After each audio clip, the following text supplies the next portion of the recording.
Hey everybody, sitting here with Courtney, Derek, and Emma. Don't know if y'all know, I keep calling you Eric and Demma when we're talking. I'll be done. Derek and Emma have just been guests on our Psilocybin Says Podcast. They're coming in from Oregon. They came in to talk specifically about the possibility of having a branch of Sanctuary in Oregon. They've been members of Sanctuary for about 3 months now, very active members and wonderful additions to our community, and really grateful to have you all here and part of our community and here on video talking about Measure 109. It was kind of synchronistic that last night, right before or yesterday, while we were in a conversation about the possibility of opening a sanctuary in Oregon, received a text from a friend who let us know that there was a Zoom meeting being held by the board members of the Oregon, what is it? Oregon Health Authority. Oregon Health Authority, Yeah. To discuss not only Measure 109, but the potential of incorporating a religious practice under the protection of Measure 109. And the conversation was very insightful, but also raised some flags for us. And that's what we want to talk about today, because there seems to be two kind of mindsets around what religious protection for psilocybin can or should look like. So I'm just going to hash that out here among ourselves and hopefully provide some insights into what this could and what we feel like it maybe should look like under a religious protection. So maybe Derek, Emma, would you all like to give a little bit of an introduction about yourselves and your practice with psilocybin as a sacrament? Sure. You want me to start? Mm-hmm. So yeah, I'm a naturopathic doctor, practicing in, was practicing in Oregon. We recently moved and then moved back to Oregon. Started about 10 years ago now, and started off in general practice, seeing a wide range of people, and then my practice is more and more focused to what I would call mind-body medicine, mental, emotional aspects of helping people heal. And in terms of where that, so I guess sharing that, it's kind of an interesting place to be with regards to this Measure 109 conversation, because I sort of have a foot on the health or the wellness center aspect of it, and then now news to us sort of from this group call yesterday that they're trying to kind of bring the religious aspect and sort of treat it on par with these treatment centers, these psilocybin assisted treatment centers that are going to be coming up in Portland in the next year or so. So it's kind of a funny place to be, to have a foot in kind of each of those camps, because the longer that I'm in medicine, the more I'm gravitating towards helping people with the mental, emotional, and the spiritual realm. That's really what interests me. It's where I see a lot of need for this, and it's where I'm called in medicine to work with people, which is partly how we got connected with you all. It was from a mutual friend who said, "Hey, I think you all would have a lot in common. You should check out what they're doing," and immediately fell in love with it and saw this as a really awesome place to just help people on a spiritual level. So that's sort of what my story about that. Yeah. So I'll pass it over to Emma. Yeah, I've been a naturopathic doctor since 2010, so 11 and a half years in practice, and have also seen the gamut, and have over the years really narrowed down my focus and my practice to supporting women like myself as a mom who are just physically, mentally, and emotionally really overwhelmed with the way that motherhood is done in this country and how little support we get, and how we're encouraged to really burn the candle at both ends to fit this model of what success looks like in this country. And I see a lot of women on the other side of that who are struggling on all those levels because of the way that our culture is set up and the things that we value.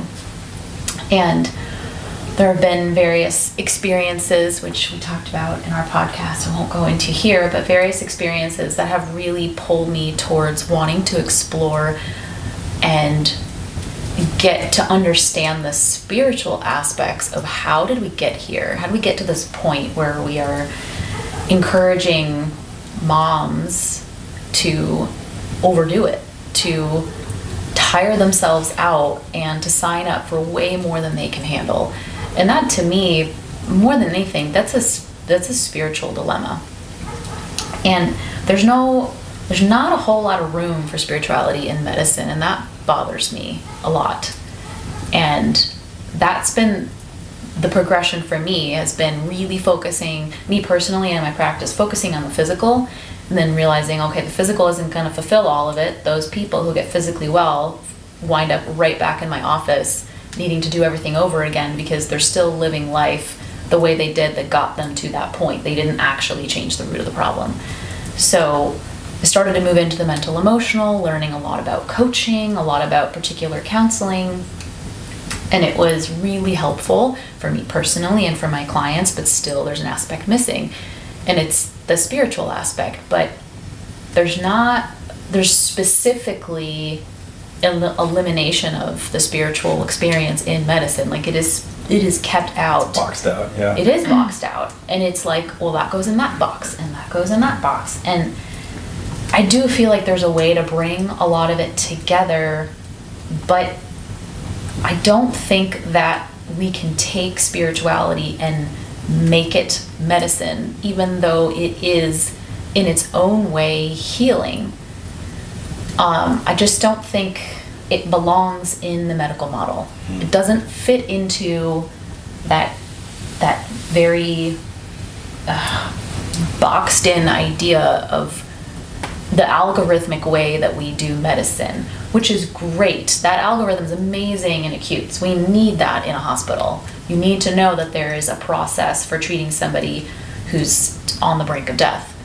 But when we're talking about a chronic problem that has to do with oftentimes how we live life, then we can't apply those algorithms and we can't shove those changes back into that box. Like they just don't belong together. So I've been on a personal spiritual quest to try to understand within myself first and foremost, and to bring women together in groups, in circles, to try to talk about that outside of the frame of medicine. I think we need all of it. I don't think, I guess I'm revealing my thoughts about Measure 109, but I really don't think they all belong under the same umbrella. They are not the same animal. So, yeah. That's great. No, yeah. It's important that we bring up our thoughts around this measure. That's kind of what we were talking about. So, Courtney, what was your takeaway from that the Zoom call last night? My takeaway. Well, first off, at first I thought this is great. Like, this is great that they're considering the religious organizations in this measure. And then as various speakers were going through their presentation, and certain points were coming up, mainly about the state having authority to regulate the practices of the religious institution. That's when I started getting uncomfortable and feeling like maybe this isn't great. Maybe this is actually a problem. Because, and I love that the attorney that spoke, John Dennis. I loved his presentation, and I really was very grateful he brought up Maria Sabina and what happened with Gordon Wasson and the various well-known people that went to get help from her and then came back and did things that they said they wouldn't do, and ultimately led to her demise and a lot of problems for her community. And I love that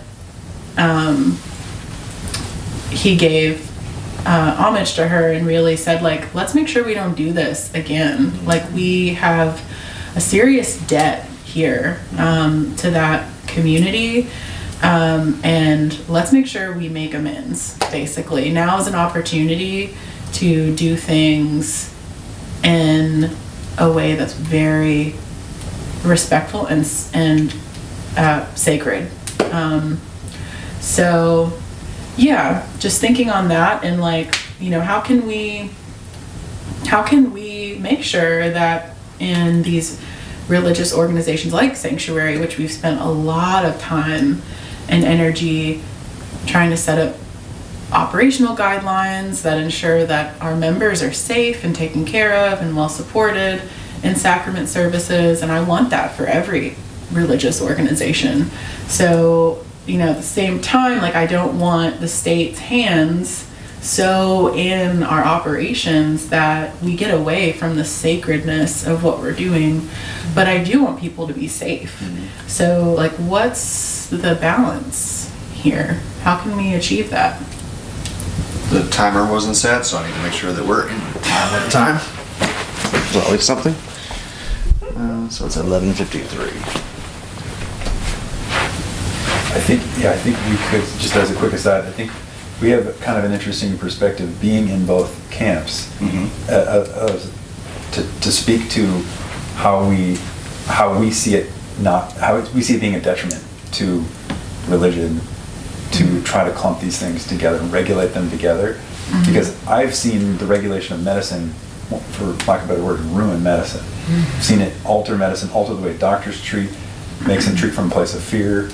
So anyway, that's extremely important. That's and there is a kind of a schizophrenic perspective here at the government level, because, for instance, we've got SoulQuest that is being told they are a wellness organization, therefore they cannot have religious protection, and that's in Florida. And then in Oregon, we've got this trying to set it up where a religious organization has to set itself up as a wellness organization.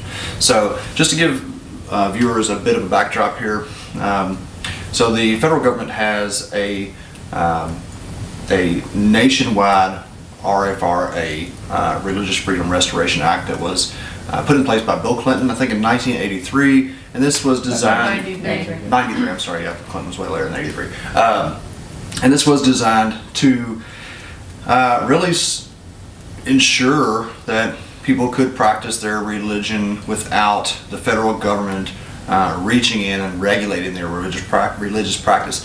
Much of this centered around ayahuasca decisions that made it all the way to the Supreme Court, and there was also a peyote decision that came from Oregon that made its way to the Supreme Court.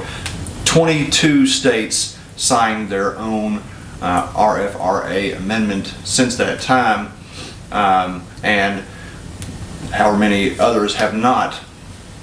I'm trying to get quickly to the point here, that in the Oregon case around peyote, whatever decision that was, gave the states the right to regulate religious practice at the state level. But at the federal level, the Religious Freedom Restoration Act basically says hands off of religion. So the states that didn't sign RFRAs have the ability to be more stringent or to put their hands into the religious practices more readily than in states with an RFRA like Kentucky. So in states with RFRAs, the state has to bring a complaint against an organization like Sanctuary, and if the state finds that there's fault, then it could be appealed to the federal level. In states that don't have an RFRA, the state, same way, has to bring the complaint against the organization, but it's much more likely that because they don't have an RFRA, that the state would have a vested interest in causing problems for these organizations. It's really tricky, and it seems like, as we were talking this morning, like Oregon is kind of setting itself up to be a battleground to take the religious use of psilocybin to the Supreme Court. And it would be really unfortunate if that's what we had to go through for the expense and the trouble and everything that would entail for the state of Oregon, for the practitioners, for the members of the community, and just the burden on the system itself. So, hopefully in this conversation and further conversations, we can help the state of Oregon and the nation more broadly understand the value of including psilocybin under religious protection without having to go all the way to the Supreme Court. We know the research has shown undeniably that psilocybin mushrooms are absolutely the safest consciousness-altering substance known to humankind. The Imperial College of London did a study a few years ago that showed that unequivocally psilocybin is the safest substance out there. So the government has no real compelling interest in stopping the use of psilocybin in terms of public safety. Other interests that may be involved in influencing this decision, maybe we want to talk about those, maybe we don't. That's kind of my question right now. Is like, what is the intention in including the religious organizations in Measure 109? So if we could, I just want to bullet a couple things, and y'all help me if there's anything that I'm forgetting. Yeah. But Measure 109, the main sticking points around religious practice is that the mushrooms have to be bought; they cannot be given. And Sanctuary, we don't charge for the mushrooms as a sacrament. It's a gift from nature. It's a gift to you. The services that come around that, there are expenses that need to be covered, and members cover those. 109 says you have to buy your sacred mushrooms. It says that they have to be produced in a federally approved facility, and that cannot be an outdoor cultivation or wild harvest. Sanctuary, again, uses Psilocybe ovoidiosa stidiata for the most part, which is a strictly wild mushroom that's native to the Ohio River Valley. There's tons of native psilocybin mushrooms in Oregon. It's ridiculous to think that people couldn't pick these gifts of nature and use them within their personal practice. And then the other kind of sticky point is that the organizations that provide access to sacred mushrooms would have to do so in a state approved facility. So you couldn't do it in your home. You couldn't rent an Airbnb and have a retreat for the weekend. It would have to be something that is basically, you all know about this, but is it like a food safe place? What kind of regulations go into an approved wellness facility? I don't know for their guidelines. It remains to be seen, and that's. Yeah. I think that's probably the most, we're kind of getting into, not to take away from the bullets that you're laying out, but we're kind of getting into the most uncomfortable point of this is just how vague all of this is. Mm-hmm. And they're literally, it's getting down to the wire. Like OHA needs to designate this by June, some point in June. There's only 15 more meetings, 15 one-hour meetings left to decide this. And it's incredibly not transparent, it's incredibly vague, and it does feel like there are, everyone I think can agree with the safety thing. We're not trying to be part of or run a church religious organization that is doing things unsafe. I can't speak for everybody, and some may be a little more cavalier or reckless than that. But I do imagine that safety is paramount for everyone, and I get that the government, that's probably at least what they're saying is the primary reason why they're meddling with, why they would meddle with religious organizations. What ulterior motives? That's the part that didn't come out of that call. And I really want to hear what ulterior motives are coming up. Are there stakeholders from other bigger companies? We talked about how this is a multi-billion-dollar market. What kind of stakeholders are actually trying to meddle with this, or meddle with this through the government, through the hand of the government? Mm-hmm. Because this is a way of helping people with mushroom that doesn't require them to have to buy a proprietary invention or a patented invention. Mm-hmm. So I could see that we could have enemies on that side of the table. I do worry about these things, and I just wish I could trust the government enough to be like, here's our interests, here's why we're trying to do this and why we're trying to regulate this. Let's have a dialogue about it. Mm-hmm. But when push comes to shove, it seems like they kind of put this, we're just doing this to be safe, and then kind of hiding any ulterior motives in the background is what my experience has been, and why I'm skeptical of the government in this situation. Mm-hmm. Mm-hmm. I would add to that bullet list too the need to go through the DEA. Oh yeah, that's right. Oh yes. Yeah, huge. Which the DEA is not granting permission. There have been multiple churches that have applied. They've received no response for years. When in a Freedom of Information Act filing requesting names of all churches that have applied for DEA permission, the DEA responded saying, we can't do that because COVID. So, first of all, the DEA has no right to determine what is a religious practice. Drug Enforcement Agency, period. They have the burden of proof is on the government to show that the best interest is to limit access to whatever the religious practice is. And we talked about the snake handlers in Kentucky and how that was capable of being outlawed, because obviously that's a very dangerous act. But when we've got something that is as notoriously documented safe as psilocybin mushrooms are, then there is no compelling interest from the government per se. Compelling interest from other interests, Smokey Bear, he's snoring. That's a different story. I really wonder too, to jump in, I really wonder too how many folks who are putting this together have actually experienced good question. The mushroom. Yeah. To any extent, maybe. I would really want the board to be well represented by people who are informed by firsthand experience, to see for themselves, or at least have had extensive interviews with folks like yourself who had a lot of experience working with people and can attest to the risks, the rewards involved with this. Another bullet point that I would add, if we can stay on the DA one, but I want to make sure I don't forget to say this, is the certified training of people overseeing the sacrament in churches. What authority does the government have in telling a religion how to train their people to oversee a ceremony? It sounds a little bit like what we have right now, which is the FDA. If I could use an analogy, the FDA is trying to use their authority to tell doctors how to treat right now. The FDA does not have medical training. What authority do they have to tell doctors how to treat in this COVID mess that we all find ourselves in? That has got me a little bit worried about, like, well, what authority might be coming down from them to tell us how to certify people. I'm not saying that there shouldn't be some process there, but it needs to be a collaboration and not a coming down from the state to religions.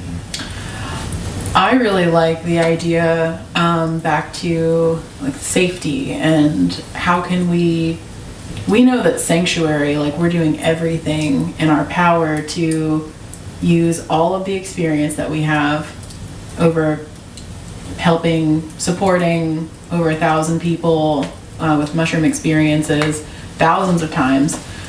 We have that body of knowledge and experience to inform us moving forward and do everything we can to be the most high quality support for people.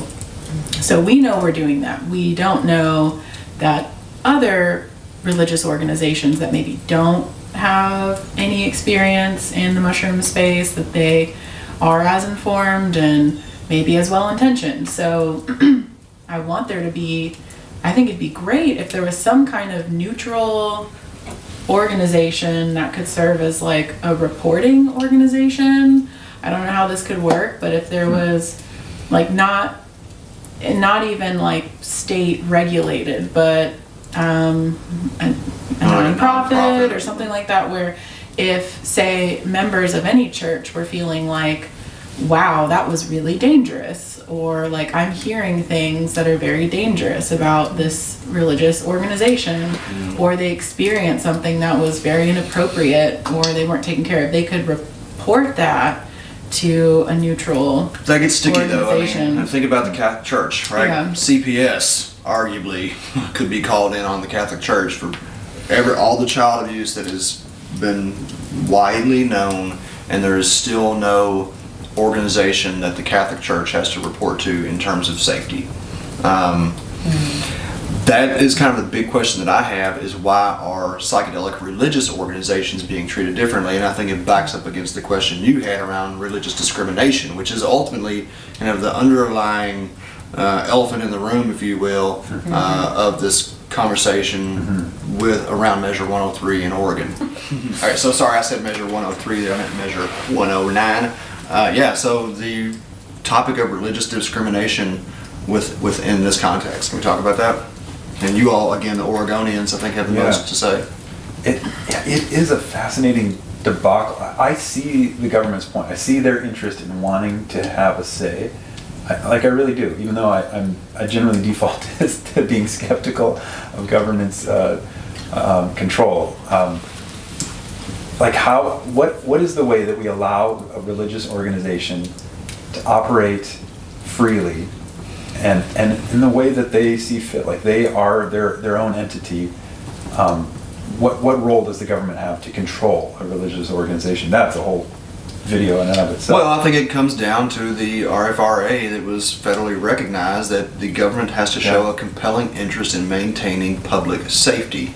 If it's not harming, physically harming, mentally, psychologically harming someone, and then that gets into a bigger question around, we've worked with a lot of Reformed Mormons. There's a lot of psychological harm that's happening in many well-known and well-established organized religions. Mm-hmm. So when does the government have a compelling interest? And there's a history of psychedelic religions resulting in safety hazards and harmful outcomes. Like what? Not necessarily the psilocybin, but there's been examples that we've talked about of maybe an injury happens, not necessarily in a psilocybin church, but I think we had talked about a peyote one, or it was an ayahuasca. Ayahuasca, but that injury that resulted in the death was a day after an ayahuasca session. It had nothing to do with ayahuasca. They were completely separate. They were completely separate. Yeah. Now, there are arguably sexual abuse offenses, particularly in ayahuasca churches, or not churches, but in ayahuasca settings down in Peru where there's no oversight, there's no community reporting whatsoever. Everybody and their grandpa's an ayahuasquero, and that is something that really is a concern. But again, in my perspective anyway, it falls on the individual to do the research, to know that they're going to a safe place, and your reputation is what precedes you. Yeah, it does. And I think what it feels like the government's position is on this is, hey, we're going to try to influence how religious organizations operate to prevent something from happening, rather than putting in place smoking, rather than put in place a system for something is going wrong, or we're getting reports something wrong. Now we're going to intervene. Right. It does feel a little bit like trying to save us from ourselves. Yeah. But even still, who came into the Catholic Church? What government agency came in and did any kind of analysis or review of the Catholic Church when there was rampant pedophilia happening? Yeah, that's about as deep of an insult as there can be. Is there anything more egregious to humanity than raping children? No. And so, like the government said, you guys deal with that internally. There's that's nothing. The precedent being set. Exactly. Yeah, I see your point. Yeah, and I'll let Emma speak. I've been kind of holding the mic. Well, I just find this so fascinating that it's happening in Oregon of all places, which is a place that prides itself on being so sensitive to minorities and minority cultures. And I feel like this kind of right now, what these churches are, they're in the minority, and a lot of people don't understand what psilocybin really is, what that's really like, and how important and central that is to the way we live and the decisions we make. Mm-hmm. And it's so strange that it's being, like I said before, lumped into wellness when it's clearly not that. And it's so strange that I feel like it's getting picked on, like it's being singled out, and rights are taken away before even allowing people to regulate itself internally. It's really hard to wrap my mind around that people don't seem to see that as, wait, that's actually discrimination, which is the thing we're trying not to do all the time. The thing that I think people really are trying to be sensitive to. It doesn't feel like there's the same sensitivity here in this case. That's the thing that makes me think there's other interests at stake that are not being disclosed. Right. So Measure 109 started out with the intentions of what therapists being able to provide access to psilocybin as an additional part of therapy. Was that like the original intention with it? You know? I do believe so. Yeah, that's what I've read. I believe so. Yeah. Okay. So there was a overall decriminalization in the state around psilocybin where less than 12 grams is a Class E offense. It's not even a misdemeanor. Anything over 12 grams is a misdemeanor. A misdemeanor. A misdemeanor. And that's measure 110 that you're speaking about, Okay, which was thank you. passed at the same, they were essentially passed in Yeah. tandem together. So it's like we're going to decriminalize it and we're going to regulate it, which is kind of interesting. But to your point, though, I do believe it was about the intention of psilocybin assisted therapy. So very much bringing psilocybin into medicine. And I could be wrong on this. I will admit it. I'll be the first to admit it if I am. There wasn't this talk of religion being clumped into that. And now, I think that was kind of the shocker when we attended that call, was suddenly now we're including religion in that. And it's like, whoa, where did that come from? When did religion and medicine become tied in together or clumped in together? And what are the interests that are doing that? Well, historically, the medicine man was the religious elder as well. Yeah. That's an interesting point. Yeah, it's like, well, where were they tied together? Well, in throughout history, in tribal cultures, native cultures, they were sort of, we're the ones who separated them in this modern culture. Yeah, and that's the interesting thing about kind of like what we talked about or touched on in the podcast last night, was that the medicine of mushrooms and plant medicines, it's another language that we can't put into words or terminology here in this realm, and so we can't medicalize it really, because it's not meant for that. It's so sacred, like we can't, it's ineffable. And to, like, I understand putting some, making sure the container is safe, but to try to put too many regulations on it is missing the point of what it's there for. Yeah. Does that make sense? Yeah, well, it's the intention that somebody comes in with, right? If somebody is seeking a therapist to do psilocybin-assisted therapy, they're probably coming in with a very specific healing or therapeutic endpoint, a goal that they desire to reach. And maybe it's end of life, maybe it's they're trying to work through something, but it seems like they are seeking that specific container. And I know for me, that isn't what drew me to it in the first place. It was for spiritual growth. Those two things are very different intentions, and both have a place. They do not belong together. Well, they should not be regulated the same. I agree they shouldn't be regulated the same, but what the research has shown very clearly from Johns Hopkins and other universities, and was referenced on the call last night, is that the longest term benefit for trauma recovery, for emotional healing, everything, is the mystical experience. And I know that I can say that in working with all the people that I've worked with, most of the people that came to us in Jamaica, came for some kind of trauma recovery or mental health condition. And it was the mystical experience, and me as a facilitator trying to help them understand that the experience they were having was mystical, even if it didn't necessarily seem that way, would contribute to the most progress in their personal health. So it does seem that there is, there's some crossover here. Yeah, definitely. And research is showing that, but the regulations, If I could say that, Sure. though, when they come to a therapist, when you come and you establish a relationship with any practitioner, they have the responsibility not just of meeting you on that day, but of managing and carrying the case forward. Mm-hmm. There is a beginning point of working together, and then there is usually an end point of working together. If you are going into a church, people aren't coming to you saying, Eric, That's a good you point. are my provider. Yes. This is your responsibility.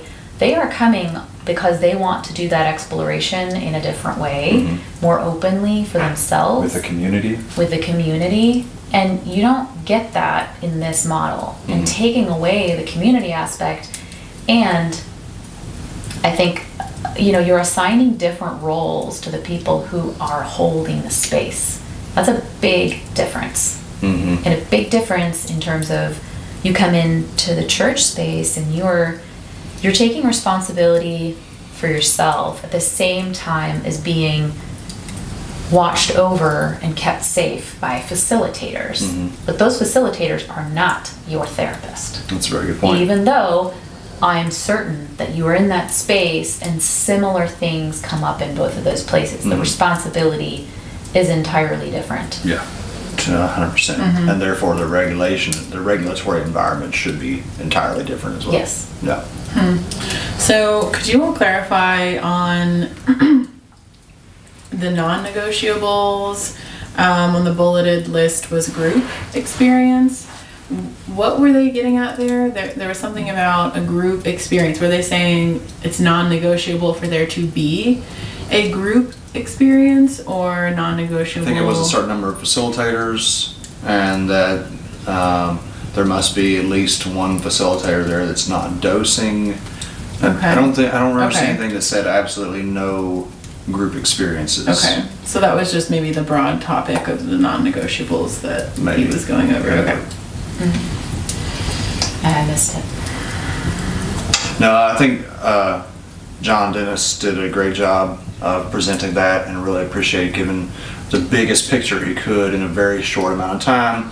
It's it is what it is that this is coming into the conversation so late in the game, but hopefully we can be an ongoing part of that conversation. Really grateful to have got notification of that meeting taking place.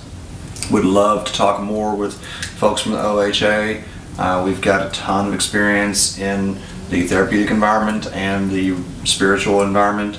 There is a place where both can meet, and there is a need for accountability, whether or not that comes from some kind of top-down regulation or a equal ground community.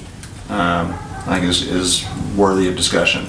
Yeah, maybe if there was like a community of faith type of nonprofit that was like in itself a church organization itself, coming from a spiritual perspective that was helping to like help churches. Yeah, there was an organization years ago, I forgot if it was called Seers or what it was called, but it was an American organization, nonprofit, that attempted to have accountability oversight for ayahuasca practitioners, and they were in Peru and the US and all over, and they got so much flack from the practitioners that they just backed out because they're like, you're not going to come in here and tell us how we're going to do our practice. That's a really good point.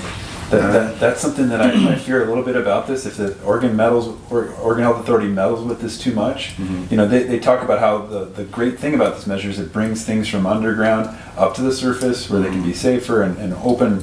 And I do fear that if they meddle with it too much, it'll just push a lot of these religions right back down. And then it's like, who's winning? Like nobody wins in that scenario. The government doesn't get to ensure safety, and then the organization is now trying to fly under the radar and constantly fearing some kind of organization coming down on them or getting in trouble. But I also want to bring up another kind of bullet point that John Dennis brought up, which is the financial part. And I know I'll tread lightly kind of here, but something I just realized, I had this epiphany in talking with you all, is he was talking about how one of the benefits of, I believe what he was saying was allowing more religious autonomy, less regulation over the churches, is that it can help keep costs low. The problem with that thinking is I feel like he's equating somebody, again what you were saying, somebody who's coming to treatment with a therapist and somebody who's coming to a church to work with a church, he's kind of making them both feel like treatment. And I did not join this church for... So yes, I completely agree with what you're saying, that there is a distinction made between the therapeutic application and the religious application, but maybe what is not being acknowledged is that before we had therapists and psychiatrists, the religious leaders or the shamans or the whatever kind of spiritual healer played the role of therapist, counselor, psychiatrist, etc. And so physical healer even. And even physical healer many times. So there is in our modern world, because of where we're at, there is a real need to distinguish between the two, but there's also a bit of a blurred line between the two as well. Yeah.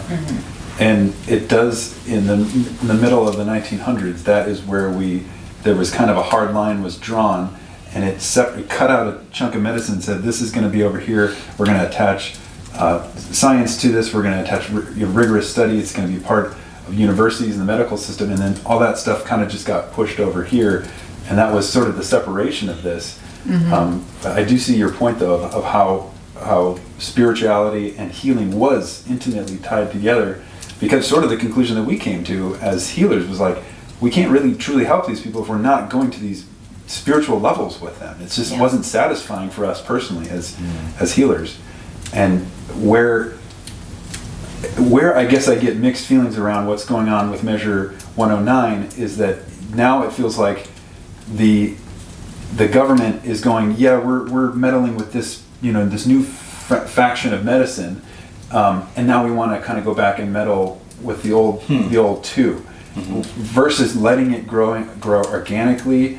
And then I think you had something to say about this earlier. Yeah, I mean, that is the thing that's really hard for the state and the government to regulate, which is what we talked about on the podcast last night. The really beautiful thing about communing with a sacred plant and that conversation is that it's with God. Like, you are accessing the divine and God through that plant and that practice, and that's something that cannot be put into a language that's regulated by the state. Like, you're having a conversation, you're being informed, and you're leaning on God, a force that is way bigger than the government. And so the government cannot play God. And as a religious organization, that is what we're leaning on. We are leaning on God, the all, to be informed. And that's what's in our bylaws, is like when we're struggling with a decision or we're in conflict with anything, we go to God, through the mushroom. So, that's something that, how does the state meddle in that? And do they have a right to? That experience combined with our community is informing how we commune, how we use sacrament, where we use sacrament, how we procure it, how we train, and those are the things that they're talking about having an influence over it. And it's like, by what right? Right. And that's, I love that John, I already said it, but I'll say it again, brought in Maria Sabina, and just bringing her into the conversation it's like snapping your fingers in front of these people who forgot where this medicine came from. It's this conversation. So much people talk about psilocybin, and it's, you're talking about a being that's been around way longer than humanity. A being. This isn't a chemical that a human created. This is an actual being that is here with us. So A relationship it's so with important. an organism. It's a relationship. Yeah. Well, and I love that he said, if Maria Sabina was alive today, would we tell her she couldn't come practice in Oregon? And that's Right. damn, all right. Why are we not the same? Yeah. What makes us any different from her? I mean, obviously she had practice and legacy and all that built into who she was, but she was a human being that had a relationship with the mushroom to access her concept of divinity. I'll tell you what makes this different is heritage. She had this through lineage, right? And what we're at the beginning of a new, but we're creating that. What will this be in 200 years from now, right? Yeah. And should the government have an influence in how those roots, if you will, how that mycelium grows, And they're making, the part that's hard for me to wrap my mind around too is that they're making those decisions based on the materialistic model of medicine, relying on science in measurable ways, which is really helpful for understanding it, but it's very limited in terms of how it can understand. It cannot, that materialistic model is, I don't think, the best overseeing regulator of all things spiritual. Oh, no. They're just, like, you can't shove those two together and say, well, yes, this model that we love so much in science should be making all the decisions about this over here, this spiritual practice. Like, no. Something will be lost. So think about this, like as you described it, that science or medicine was extracted from religion sometime in the past, right? And now it seems like an attempt to insert religion into medicine. It does kind of feel So like that a little bit. this thing of lineage, this has come up a lot. People have confronted me at times, like, what's your lineage in mushroom space? My lineage is like, it's the mushroom. It's being a human. So while I understand and I respect that there are traditions of practice, and it would be a beautiful thing to come back to this earth in my next life, 100 and 200 years from now, and see that sanctuary was still a thing, and that somehow this was connected to my lineage, if you will. Well, but we doesn't. are with our children. That's. Well, if it stays around, but that doesn't justify, or that doesn't give someone the be all end all authority to work with the mushroom, and I think that's been a disservice to the individuals that come to this on their own. And who knows? Maybe somewhere in my bloodline or you all's bloodline, there's somebody back there that practiced mushrooms. Probably could guarantee that there was, right? Somewhere along the line. So there's still a potential for some kind of elitism to develop in this, tracing back to lineage or tracing back to the school that you went to or the doctor that you trained under, when really all of this, in my perspective, should be,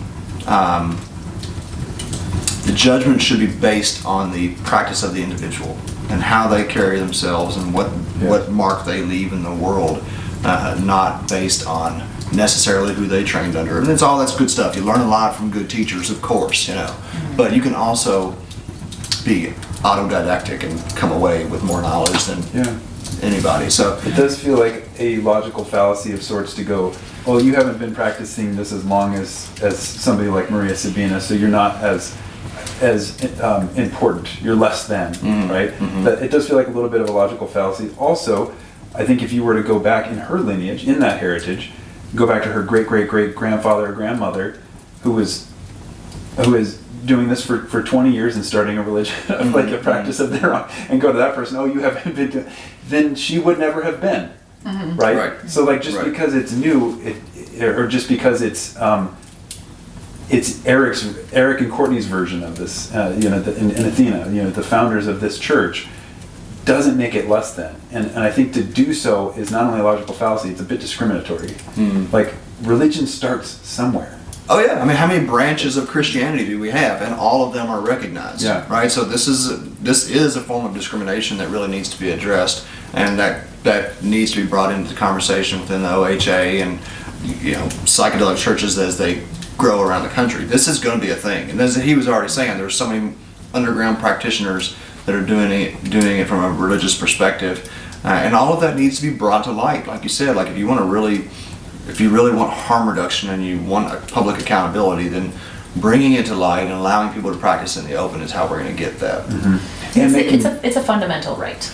Yes. Is what it comes down to. Yes. I mean, like, we can talk about that all day long, but that's what this country was founded on. It's a fundamental right. It's what makes it so beautiful to live here, and that we have that freedom. We have that right. And anything that threatens to take that away is just not, I don't know, it's not American. Creating an environment where the psilocybin churches feel safe to come to the authorities and go, hey, I need help. I'm in over my head, we had this incident. Versus a regulatory environment, which is a fear-based one, of you're going to get smacked down if you break the rules, will actually, in my opinion, kind of push, they'll try to hide those incidences. It may push those incidences underground, or may push the churches underground, where it may make it a little more ripe for that stuff to not come up to the surface. So it's like the relationship that I would love to see with the state is one where we're working together and not where there's like, I'm here telling you how to do, very patriarchal, right? Yeah. I'm up here, I'm the authority, I know what's best for you, I'm going to save you from yourself, you must do this or else. Yep. It makes me feel like a child again. Like, What's up, you're not boy? my parent. Is that what you want to do? You want to be the old angry dad that's telling everybody what to do just because he said so? We are all adults here.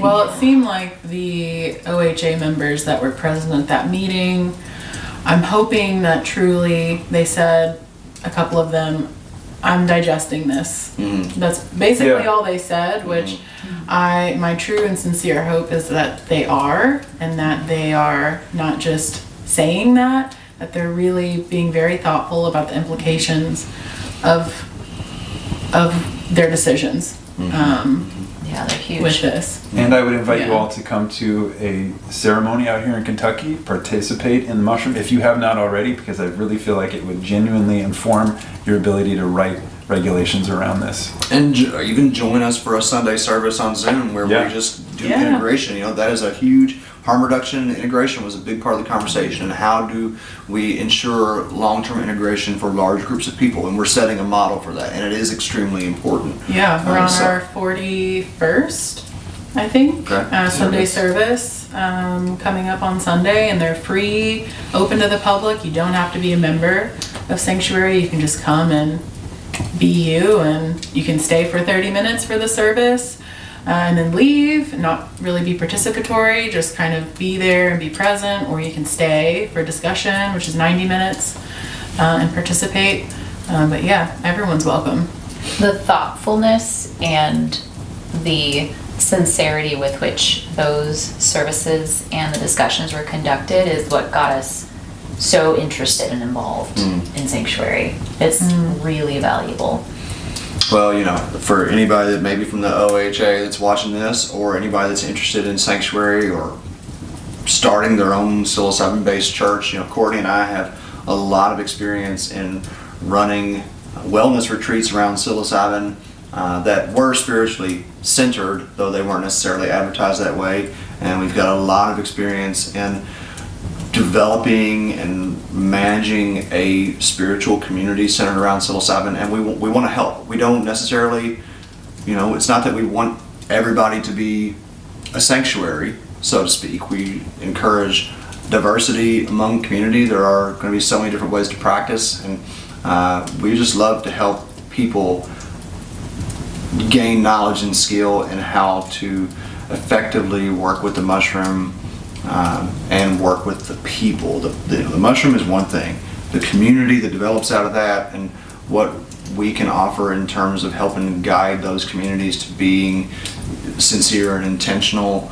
You know, there's a lot that we have to offer, that Derek and Emma have to offer as well. Our community of Sanctuary has to offer. So, you know, yeah, invite everybody to come be a part of our Sunday Zoom services, open to the public. Maybe that would incite you to become a full-fledged member and take on an active role in Sanctuary. We are hoping to have sanctuaries around the country for sure, but we also just want to encourage everybody that is sincere in practicing with the mushroom to access their own understanding of divinity, to do so responsibly and do so publicly. We should not be afraid of this. This is not something that the stigma that is remnant of this drug war that supposes that the DEA somehow has the authority to tell who can practice what religion is absolutely absurd. And the longer we keep quiet about it, the longer we stay in the shadows, then the longer it's going to take for us to actually get the respect that we deserve as sincere practitioners, as spiritually minded people who are trying to just help make the world a better place by making ourselves better people. That is such a good point. In our podcast interview, I mentioned to you that I had first tried psilocybin in my early 20s, and it was the most profound experience of my life, the most spiritual experience of my life up to that point. And then I kind of I dabbled in it a little bit more in my early 20s, and then I got away from it. I got out of college, got into the rigmarole of adulthood and professional life and family, and I got away from it. And I do think that there was some shame around that, of like, this is this illicit substance, I'm doing an illegal activity. And I was so torn by this feeling of like, that was one of the most amazing experiences I've ever had, and I felt shame around it because it was like, you are a criminal for doing this, and I couldn't reconcile that. And what I shared on the podcast just real briefly is that we had a series of traumas happen in our life, and a dear friend brought us back to the medicine, and at that point I was able to just kind of let go of that because we needed it. Like we needed to kind of, I just call it medicine. It's historically it has been connected, but what we now I guess refer to as the sacrament, it was such a profound religious spiritual transformation for me, and downright healing, which so often religion is. It literally saves people's lives, gives them purpose and meaning. And I guess I share all that because if you haven't tried psilocybin, I encourage you to do so responsibly. And if you have, and like me, you kind of put it in the background and took a hiatus, consider coming back to it, because it is a special thing. I think special is such an understatement of the century. It's profound. But these research institutions which have been compiling data about people's experiences in certain settings, but what's brought up over and over again is that these are the most experiences with the mushroom. These are some of the most important, if not the most just important experience that someone might have in their entire life, right next to childbirth, the death of a loved one. Both ends of the portal. Both right? ends of the portal. So you cannot get away from talking about spirituality when you talk about those experiences, and you can't regulate death, really, you can, but you can't. Oh, but we do. Nobody knows. We can all hopefully acknowledge that nobody knows what happens after that. Nobody knows what happens before we come in to this realm, and nobody really knows what's happening in this realm. Let's be real. So, and the mushroom is an access point to those places. So. Mystery. There should be no shame in engaging with this. That's many people I worked with in Jamaica came there still feeling shame, not able to tell their family that they were there because the mushroom is illegal. This is part of what it means to be human. The oldest cave paintings, every culture around the world, you can find mushrooms encoded in their sacred art. Check out themushroomstone.com if you don't believe me. Incredible art historian Carl Borgi that's been doing some amazing work for years and years documenting that. This is part of who we are, and it is our right. Mother Nature's gift. Indeed. Yeah, so please comment below if you have any thoughts around this, any questions, so we can have a richer conversation. We also have a Discord community, which we'll post the link below too, for Psilocybin Says, which is a great place to have more conversation. Yeah, and maybe if you're in Oregon or if you're interested in what's happening in Oregon, reach out to some representatives or to the OHA, the Oregon Health Association, and let your voice be known. If you think that these mushrooms are sacred and should remain protected under religious freedom, let's raise our voices. Also, if you're in Oregon, Emma and I are exploring bringing a branch of Sanctuary, which is based in Kentucky right now, to Oregon, or to the Pacific Northwest, and we'd love to speak with you if you're interested in learning more about that. If you'd like to chat with us about that, let's connect. How would they contact you? Yeah, that's a good question. My home number, address Visit me, my private property. Well, you can reach out to Eric and I, and we'll connect you. Yeah, through Sanctuary, that'd be great. Yeah. And just so much love to you both for creating this and just sharing such pure humanity in this community, just love and humanness. I'm so grateful that we connected with y'all. Likewise. Yeah, likewise. Thanks. Thank you. All right. Bye.